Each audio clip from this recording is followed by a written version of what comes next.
Nobody ends up in trouble with their health because they're doing something terrible. We get there because of the good stuff, the fun stuff. Like there's birthdays where we celebrate with cake, promotions and work success that we celebrate with champagne. We have pizza nights with the team. And if our heart gets broken, we drown it with ice cream. We eat for fun. We eat for comfort. We eat because that's what we do when the people that we love are sitting around a table. And not one bit of it feels like a mistake. It feels like living. Now, I can still see the faces of my loved ones around the table right now. My grandmother, my aunt, and my uncle. They used to tell hilarious stories about their childhood and the trouble they used to get into, but that shifted to sad stories of their health struggles and the impending medical procedures, the vision loss, cancer, and amputation that marked the end of their lives. We're told that our family history predicts our longevity and health. I lost these three amazing people over the course of 5 years, 21 years ago. And then my life got scary. After years of back and knee issues, 8 years ago, I woke up with an intense hip pain that wouldn't stop. No fall or injury, but I couldn't walk. It felt like if there was glass in my hip. And I suffered with that pain for like a year before I found any answers. Now, obviously, I want to share what my solution was to that, but I also want you to know that my doctors were so convinced that I needed surgery, surgery to fix my hip, that I almost walked down the same road that my aunt, grandmother, and uncle did, right? That surgery, that medication, that medical road. And that would have been devastating, Wellness Warrior. If we're meeting for the first time, I'm Violet. On this channel, we discuss how eating healthy food helped me to heal. Today, we'll be discussing the confusion we all experience related to diabetes. I have some data for you that I wish I could have given to my family. Please subscribe. So let's talk about the confusion because there's a lot of it. And I don't think that confusion is accidental. Our doctors monitor our blood sugar yearly. And as the blood sugar is rising, we're warned about diabetes. We're told that diabetes is a chronic progressive disease. So progressive meaning it only gets worse. And that the best case scenario that we could even hope for is to manage it with medication. So when we pass the threshold and get the diagnosis, that means that they've actually just given us a life sentence, right? The best we could possibly hope for is a slow progression. Of course, many people who are given this diagnosis end up wrecked emotionally. Like they just can't manage. Like, I have to take pills forever. We struggle with this. But we don't have a choice. It's not like we can say, no, I'm not taking the medication. Once you're diagnosed, you're stuck. We need to just make this work now. And so what we do is we diligently take our medication as prescribed and do what we're told. And what I remember was that my mom had to do all this education to teach herself about diabetes so that she could help my grandmother make sure that she was taking her medication appropriately, right? And they would discuss the pills and what she's eating and eventually, being the now expert in the family, she also helped my aunt and my uncle when they were diagnosed with diabetes. And I remember them all fighting because they didn't, their blood work was going up, and my mom would be upset. And they would say they were doing everything she told them to do. And eventually, each one of them needed more medication. Of course, the doctor warned them to eat a low-fat diet. And they complained about that. And of course, my mom is frustrated. If you're complaining about it, are you really doing it? So, contradictions. They weren't allowed to have fried chicken anymore, which is a specialty in my family. Huge arguments. My uncle hated that he was expected to keep the calories low. My grandmother and my aunt were used to it, but my uncle that was a big point of contention for him.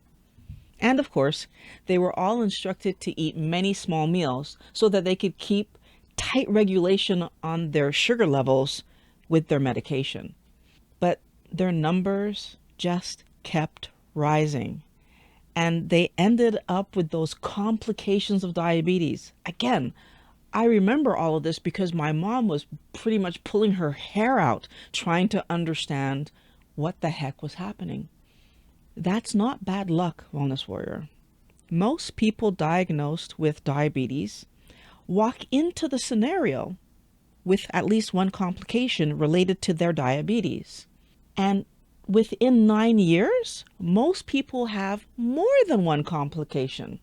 So it begs the question, is the medication effective? Well, a professor of Yale Medicine, an endocrinologist, that's a hormone and diabetes specialist, said that insulin resistance drives type 2 diabetes. And if you reverse insulin resistance, you reverse type 2 diabetes. That sounds like he is saying the person would no longer fit the diagnosis of type 2 diabetes. And he had the numbers to back it up, Wellness Warrior. But the best part of it is that other people replicated this data. It was replicable. So more than one study replicated the same results. This year, keto was put head to head against a low-fat diet for people with diabetes. I don't think that's ever been done before.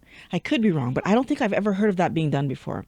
And the results were published in the Journal of Endocrine Society, and it showed that keto moved participants towards reversal. Now, the unfortunate part of this is that the study was only 12 weeks long, but it clearly outperformed the low-fat diet. What's frustrating, Wellness Warrior, is that this information is available to our doctors. These are their publications and resources that we're finding these studies in. Rather than handing my other uncle, mother, and dad a life sentence, they could have told them the truth before they became pre-diabetic. It's not like they are just silent on the topic. The doctors pointed them towards the same low-fat diet that is unsustainable and fails to control diabetes.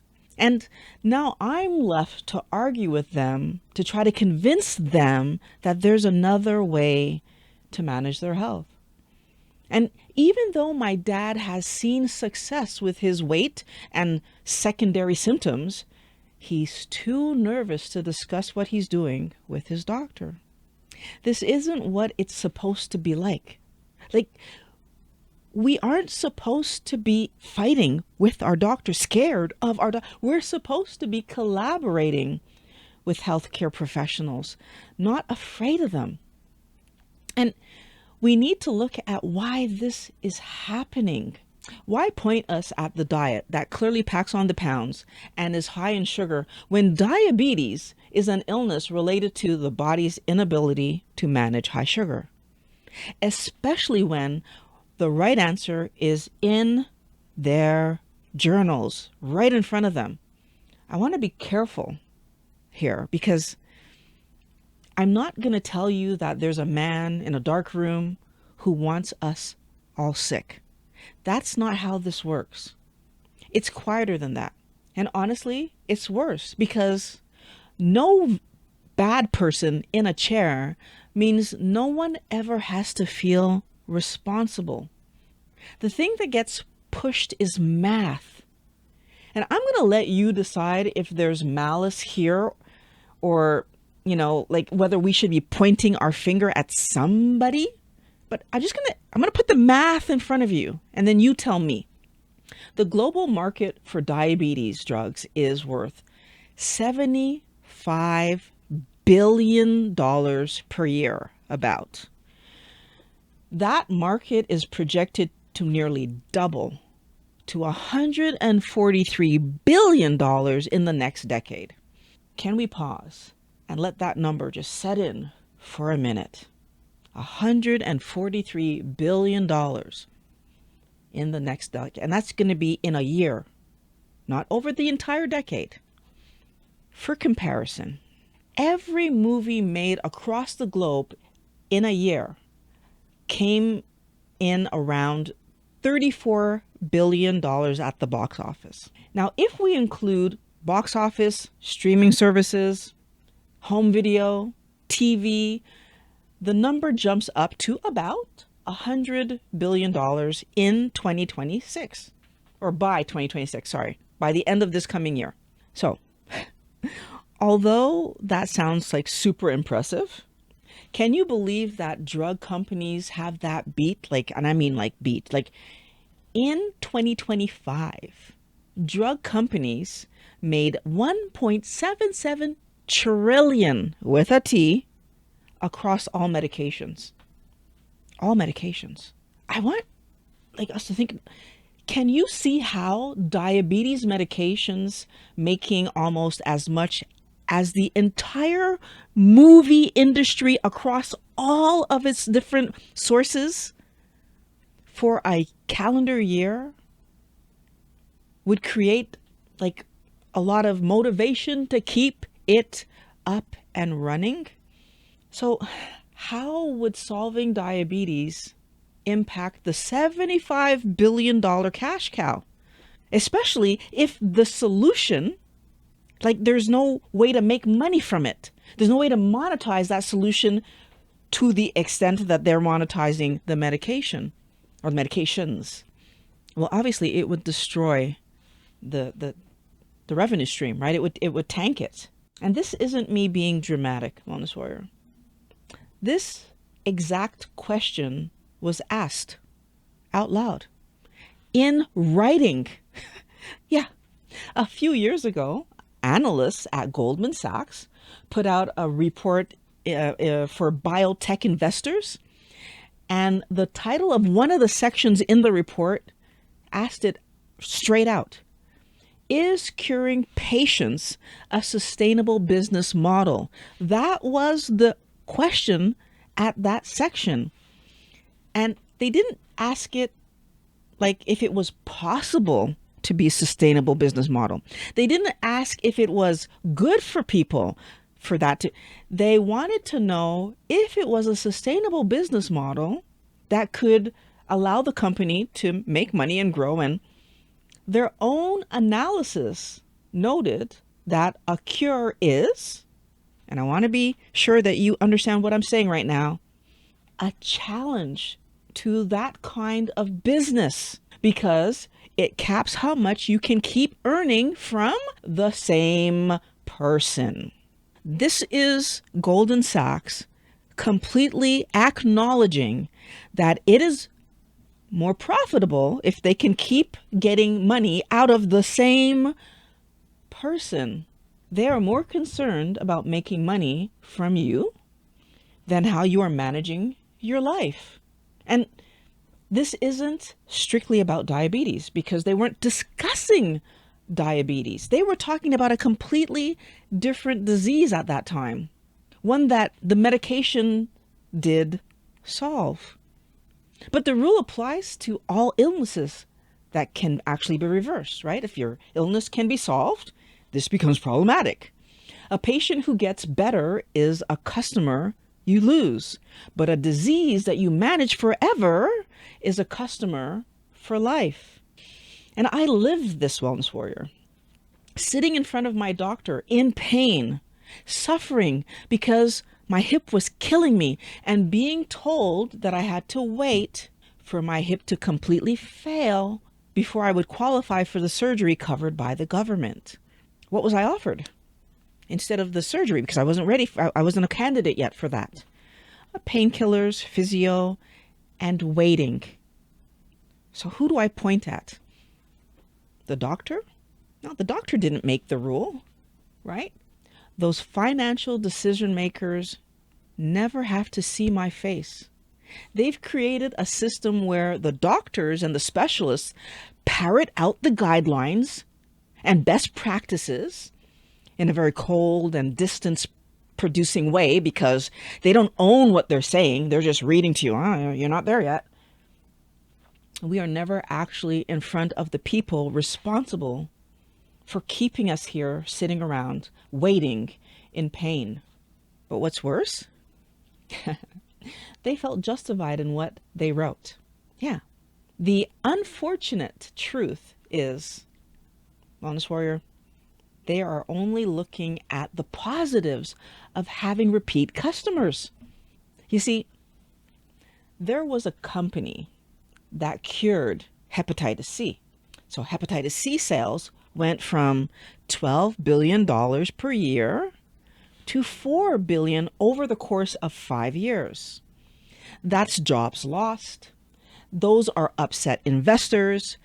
They aren't concerned about the patient because we are mixed in with the product. There isn't a man in a room who wants my mom to lose her eyesight or my dad to have cancer. That person doesn't exist. They just don't see us at all. What they see is that cancer is something else they can treat. That's more money for them. This type of system just flows naturally towards the money. Every new problem that arises from us not knowing is something else they can medicate, operate on, or create a prosthesis for.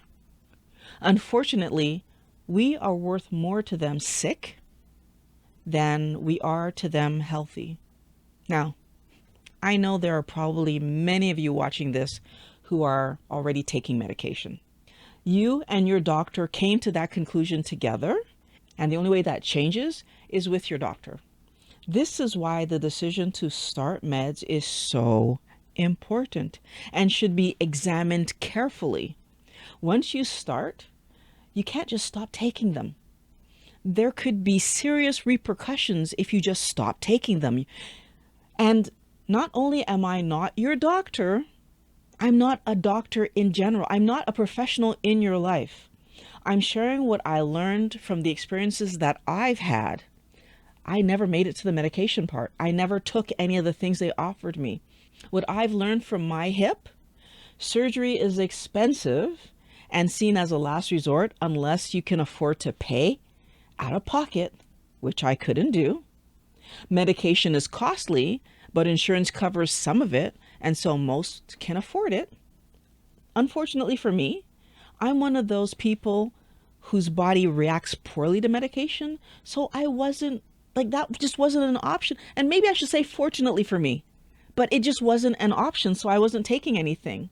So I was left to suffer quietly, waiting for surgery. But luckily, I stumbled on to the solution because I noticed a pattern. If I had to walk, like any kind of long-ish distance, and long to me felt like not much because of the pain I was in, but if I had to walk a distance, my hip joint actually felt better, not worse. So I ended up Googling like this idea, like what does it mean when your hip feels better when you walk? And I learned that I had an inflammation problem. So then I Googled what causes inflammation. And one of the results pointed towards carbohydrates. So if you have high carbohydrate intake, it was saying that can cause. So after a few weeks more of Googling and trying to wrap my mind around what I was learning, I realized that the solution to my hip pain was to change my diet. No doctor had ever asked me what I was eating. Not because doctors are cruel. They had never asked me because their training did not include that in the script, right? Doctors are trained to ask questions that diagnose. So even though their own research shows that food has a huge impact on health, their day-to-day practice focuses on finding and treating symptoms. We're all on the same path, just with different symptoms. Every time our doctor runs those blood tests and says that we are fine, what they aren't saying is that the numbers are rising, right? They're going up. We only know the number went up when we are told we're pre-diabetic, as if that's just a normal stage in life. Oh, now you're pre-diabetic. Okay, right? But Wellness Warrior, every doctor's appointment was an opportunity for them, so our doctor, to ask about our eating habits and share what they were learning in those research articles. That's the one question that could have changed the life of everyone in my family. Knowing that the doctor was concerned about their carbohydrate consumption, so not just the cookies, the chips, and ice cream, the bread, the rice, and the potatoes. If they knew that the doctor was concerned about those things, then when they learned later from me, or even from anywhere else, that bringing them down would help their health, right? This isn't about rebelling against our doctors. I just put up a video about the fact that they are also suffering, right? You can watch that video after this one. What I'm suggesting is that you bring the question into the room rather than following them down the same road that led everyone we know towards poor health. Suggest a different path. Ask your doctor to do the blood test and follow you along this path that their medical journals say are not only a viable option, but an option that is sustainable. This isn't about defiance. This is a request to have assistance while you make changes that will absolutely impact your medication, if you're taking any, and your overall health. 8 years ago, when I healed my hip and avoided surgery, I did it by switching to a keto diet. I had no clue that it was used for epilepsy. And I certainly had no idea that it was being researched around diabetes. But when my hip stopped hurting after just 3 months on the diet, and I was at goal weight after 5 months, I resumed researching because I needed to understand what was happening. That was me losing 80 pounds in 5 months easily, without hardly trying, feeling fine. I wasn't hungry all the time. It shocked the heck out of me, Wellness Warrior. And when I did more research, that's when I found Salt, Sugar, Fat, a book by Michael Moss about the food industry. And in that book, there is a very detailed description of a meeting that took place in 1999 between the leaders of the biggest food companies in the world, competitors, all sitting around the table discussing the dilemma of world health. And one of their own executives warned all of them that what they were selling was making people sick. These executives, so the heads of these companies, listened and decided to keep selling the products because stopping would have cost them money. This isn't a new concept, Wellness Warrior. They've known about the impact of food on our health for years. These companies with deep pockets influence medical because they fund the research and give grants to schools and pay for speaking engagements, which are incentives to ensure professionals remain in line. I didn't know this when my grandmother, aunt, and uncle were still alive. The connection between the foods we are told are healthy and safe and the medical procedures that will eventually befall us was not visible to me at all, at all. I didn't have the chance to show it to them. I'm showing it to you because I have a goal to help 1,000 people to understand food and get their lives back. It's kind of like my way of honoring my uncle, my aunt, and my grandmother. There isn't a magic cure that's going to save us from this. There's a healthy way to eat that allows our body to thrive. And if you're on medication, remember, you need your doctor's assistance to change your diet. It will impact how the medication functions. No ifs, ands, or buts. It will. But if you aren't taking any meds, you have a good opportunity to binge watch the videos on this channel and make real changes in your life. You can start right away. If you're new to keto and unsure of what you're doing, I have a free course in the description to help you. These are the tips that I wish someone had handed my family 50 years ago when I was just a little baby.